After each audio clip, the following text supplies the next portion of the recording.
Hello बेटा।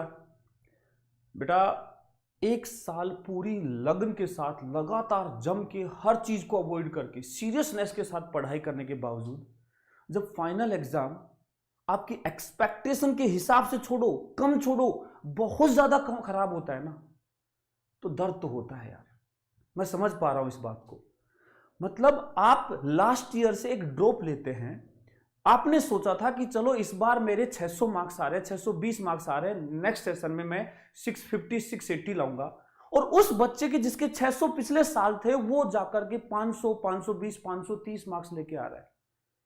मैं समझ सकता हूं आपको कितना बुरा लग रहा होगा। आप अपने पेरेंट्स को समझा नहीं पा रहे होगे, लेकिन बेटा मेरी बात मानना, ध्यान से सुनना।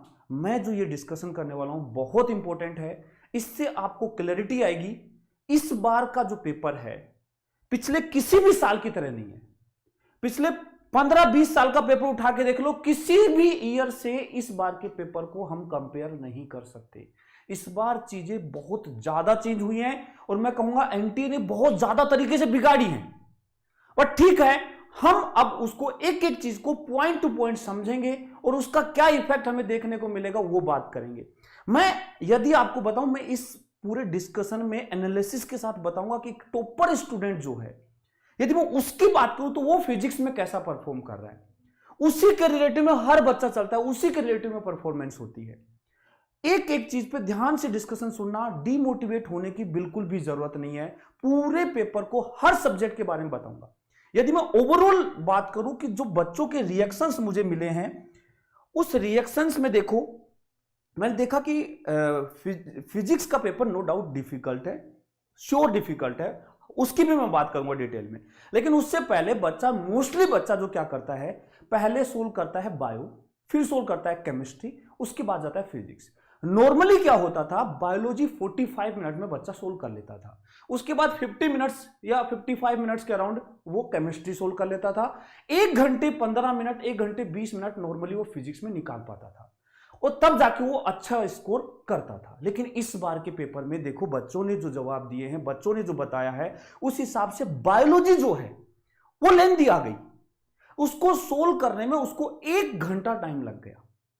1 घंटे सोल्व करने के बाद वो केमिस्ट्री में पहुंचता है।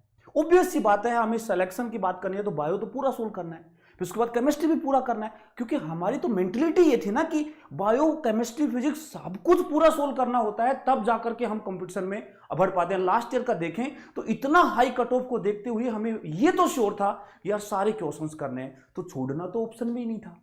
तो बच्चों ने पूरा प्रॉपर सोल्व किया। केमिस्ट्री में सोल्व करने में उसको 1 घंटे 15 मिनट, सारे क्वेश्चंस अटेम्प्ट करने में 1 घंटे 15 मिनट लग गए। फिजिक्स के लिए समय बचा बच्चों के पास 45 मिनट्स। ये गलती तुम्हारी नहीं है बेटा, ये गलती है इस पेपर के डिस्ट्रीब्यूशन की।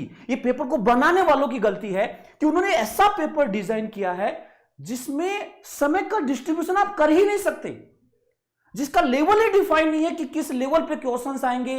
180 क्वेश्चन करने होते हैं 180 मिनट में, ऑन एन एवरेज 1 मिनट मिलता है, और यहां पे जो पेपर है उसमें बहुत सारे क्वेश्चंस ऐसे हैं जो 3 मिनट से ज्यादा समय ले रहे हैं। तो नो डाउट सभी के लिए टफ है। फिजिक्स में जहां 1 घंटा 15 मिनट 20 मिनट मिलता था नॉर्मल पेपर के लिए, वहां बच्चे को 45-50 मिनट पेपर सोल्व करने के लिए मिल रहे हैं। और बल्कि पेपर कैसा है, जहां पूरे पेपर को अटेम्प्ट करने में बच्चे को 1 घंटा 30 मिनट लगेगा। एक बहुत ही स्ट्रॉन्ग माइंडेड बच्चा, बहुत टॉपर माइंडेड, जिसकी मैथमेटिक्स भी बहुत अच्छी है, उसको पूरे पेपर को अटेम्प्ट करने में 1 घंटे 20 मिनट का समय लगेगा पूरे पेपर को करने में। नॉर्मल बच्चे को तो 1 घंटे 30 मिनट से भी ज्यादा लगेगा। अब सोच के देखो, ऐसी सिचुएशन में यदि आप उसको 45 मिनट्स में करोगे तो कैसा स्कोर करोगे। ऑब्वियस सी बात है क्वेश्चन छूटेंगे। आप ही कमेंट करके बताओ कितना समय आपने फिजिक्स को दिया और कितने क्वेश्चंस आपके ओरल छूट गए फिजिक्स में, कर ही नहीं पाए, देख ही नहीं पाए। अब इसमें ऐसे बहुत सारे क्वेश्चंस होंगे जो बहुत आसान भी थे लेकिन नहीं कर पाए, जिसके चलते स्कोर में इस बार बहुत ही रैंडम चेंजेस है, बहुत ज्यादा डिक्रीमेंट हुआ है स्कोर में। अब देखो मैं बताता हूं, फिजिक्स जो है, ऐसा नहीं है कि पूरी फिजिक्स ही टफ थी, कुछ कर ही नहीं सकते थे, ऐसा भी नहीं है। फिजिक्स की मैं एनालिसिस बताऊं, वो भी देखना, पिछले सालों से मैं कंपेयर करके बताता हूं।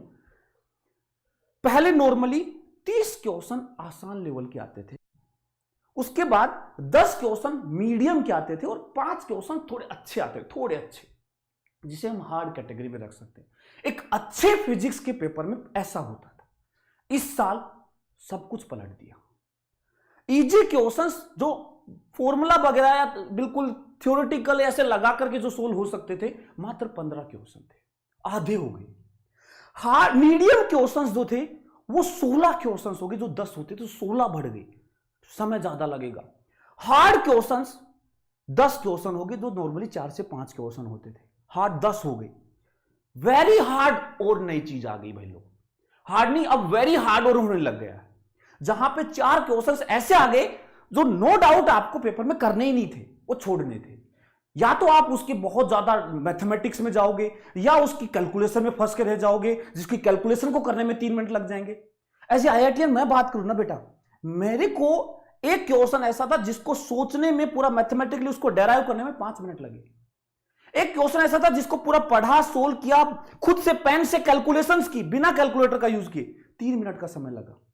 तो मैं आपसे क्या उम्मीद करूं, क्या उम्मीद करूं एक 17 साल के बच्चे से, क्या उम्मीद करूं कि वो पेपर में जब बैठा है, इतने ज्यादा प्रेशर में है, इतने सारे क्वेश्चंस करने, उससे मैं क्या उम्मीद करूं वो कितना समय देगा, और यदि वो गलती से उसमें फंस गया तो पूरा पेपर खराब हो जाएगा।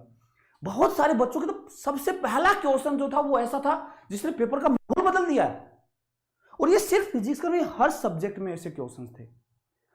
यदि मैं बात करूं नॉर्मली पेपर के डिस्ट्रीब्यूशन में क्या होता है, अच्छे क्वेश्चन डालो, नो डाउट डालो, लेकिन थ्योरेटिकल क्वेश्चन, आसान क्वेश्चन भी डालो ताकि टाइम का डिस्ट्रीब्यूशन हो सके। किसी क्वेश्चन में 20 सेकंड लग रहे हैं तो किसी में 2 मिनट लग जाए, चलता है। लेकिन यहां पे आप देखोगे ना, डायरेक्ट फॉर्मूला बेस्ड क्वेश्चन, जिसमें फॉर्मूला अप्लाई करने थे, सीधे नहीं बता रहा हूं, फॉर्मूला अप्लाई करने थे, जिसमें 16 क्वेश्चन तो ऐसे थे जिनके नॉर्मल फॉर्मूला, नॉर्मल कैलकुलेशन आ गए, लेकिन फॉर्मूला अप्लाई करना, 2-2 बार फॉर्मूला अप्लाई करना, कैलकुलेशंस करना, प्लस 5 क्वेश्चन ऐसे भी थे। सीधे फॉर्मूला भी नहीं बोल सकता, उसमें भी कैलकुलेशंस है। थ्योरी बेस्ड मात्र 6 क्वेश्चन, थ्योरी बेस्ड मात्र 6 क्वेश्चन। सोच रहे हो आप, कम से कम 15 क्वेश्चन, क्योंकि थ्योरी बेस्ड क्वेश्चन ऐसे होते हैं जिनमें समय नहीं लगता है, पढ़ा टिक किया, पढ़ा टिक किया, लाइक बायो, जिससे क्या है कुछ क्वेश्चंस कैलकुलेशन वाले करने में समय मिल जाता है। लेकिन नहीं, लेंथी क्वेश्चंस 11 थे जिनकी कैलकुलेशन बहुत लंबी जा रही थी, अच्छी मैथमेटिक्स यूज हो रही थी, डेसिमल में कैलकुलेशन हो रही थी, ऐसे क्वेश्चंस 11 हैं। तो नो डाउट हर बच्चे के लिए डिफिकल्ट हुआ है, ये मैं फिजिक्स का बताऊं, बाकी सब्जेक्ट भी ऐसे ही हो रहे हैं। हर सब्जेक्ट समय कंज्यूम कर रहा है और इस कारण फिजिक्स में समय भी नहीं दे पाए और समय की डिमांड भी ज्यादा थी, जिसके कारण बहुत ज्यादा मिसबैलेंस हो गया। एनटीए से मेरा यही कहना है कि यार आपको अच्छे क्वेश्चन देना, ऐसा नहीं है कि हमारा बच्चा अच्छे क्वेश्चन कर नहीं सकता, बहुत अच्छे कर सकता है, लेकिन आप डिफाइन कर दो लेवल भाई, कि किस लेवल की प्रिपरेशन हम उसको करवाएं, किस लेवल के लिए उसको तैयार करें, वो मेंटली उसको इस तरह इतना स्ट्रांग बनाएं कि भाई पेपर में ऐसे क्वेश्चंस भी देखने को मिलेंगे, आसान, मीडियम, हार्ड, सब कुछ हम करवा देंगे, सब करवा देंगे, हर चीज करवाने के लिए तैयार हैं और बच्चा भी करने के लिए रेडी है। लेकिन आप डिफाइन तो करो चीजें, ऐसा थोड़ा है कि एक साल ये लेवल बनाओगे, अगले साल ये कर दोगे लेवल, जेई एडवांस को भी क्रॉस कर दोगे कुछ क्वेश्चंस के लेवल में। क्या भाई क्या चल रहा है? अब यदि मैं एक बात करूं एक अच्छे बच्चे की जो 180 आउट ऑफ 180 फिजिक्स में ला रहा था, इस बार बेटा 160 प्लस लाना बहुत मुश्किल हो गया है। 160 प्लस लाना, एक नॉर्मल बात करूं सिलेक्शन के लिए, जहां पे फिजिक्स में हम मानते हैं कि 140 प्लस मार्क्स आपको फिजिक्स में लाने होंगे तब जाके आपका सिलेक्शन होगा, इस बार वो स्कोर 100 मार्क्स से भी कम आएगा। फिजिक्स में 100 मार्क्स से नीचे वाले भी बच्चे आराम से इस बार सेलेक्ट हो सकेंगे, यदि बायो और केमिस्ट्री उन्होंने बैलेंस कर लिया, अच्छा कर लिया तो परेशान मत हो, पेपर टफ है, सभी के लिए टफ है। पहली बात तो परेशान होना बंद कर दो, रोना बंद कर दो, हिम्मत मत हारो। इस बार का पेपर पहले किसी भी पेपर के एनालिसिस से हम कंपेयर नहीं कर सकते हैं, पूरा ही मामला बदला है। मेंटलिटी नॉर्मली बच्चों की पिछले 4-5 साल से ये थी कि हाँ टफ क्वेश्चंस नहीं आते, तो वो इतना ज्यादा उसमें टफ क्वेश्चंस में इन्वॉल्व नहीं होते थे, कोई नहीं होते थे, अब भी नहीं हुए, कोई बात नहीं। हम कहते रहते थे कई बार कंसेप्ट पढ़ो, कंसेप्ट पे ध्यान दो, सिर्फ फॉर्मूला पे ही भरोसे मत रहो, कंसेप्ट वाले क्वेश्चंस भी आते हैं, क्योंकि हमें पता है कि पहले भी तो 140-150 मार्क्स लाने होते थे, पहले भी तो 4-5 क्वेश्चन टफ आते थे, इस बार बढ़ा दिया उसका नंबर। तैयारी हम करवाते हैं, लेकिन बच्चा सोचता है कि चलो इतना छोड़ दूंगा मैं, काम हो जाएगा। लेकिन अब समय बदलेगा, बदल चुका है, हम किसी को कोसते रहेंगे ना, उससे भी फर्क नहीं पड़ने वाला। हमें मजबूत होना पड़ेगा, हमें 360 डिग्री से तैयार होना पड़ेगा हर तरीके से, तब जाकर के हम कोई भी लेवल का पेपर हम सोल्व कर सकते हैं। मैं बता रहा हूं, आपकी जो कैपेबिलिटी है वो ऐसी है कि आप एक बार मेंटली तैयार हो जाओगे ना कि हाँ एंटी गलती है, उसको बताना चाहिए, गवर्नमेंट को इस पे एक्शन लेना चाहिए कि आप एक लेवल डिफाइन करो। नहीं, आप लेवल डिफाइन करते हो, एनसीईआरटी बोलते हो, ऐसे क्वेश्चंस कहां से, तक नहीं, दूर दूर तक नहीं है ऐसे कंसेप्ट एनसीईआरटी में। सिर्फ टॉपिक एनसीईआरटी में होने से वो एनसीईआरटी का क्वेश्चन नहीं हो जाता है। एक अच्छे बच्चे के स्कोर नहीं आ रहे हैं, एक एवरेज बच्चा का स्कोर 100 से नीचे लेके आ रहा है, जहां 140 150 सही होता था वहां 100 मार्क्स फिजिक्स में बच्चों के एवरेज आएंगे।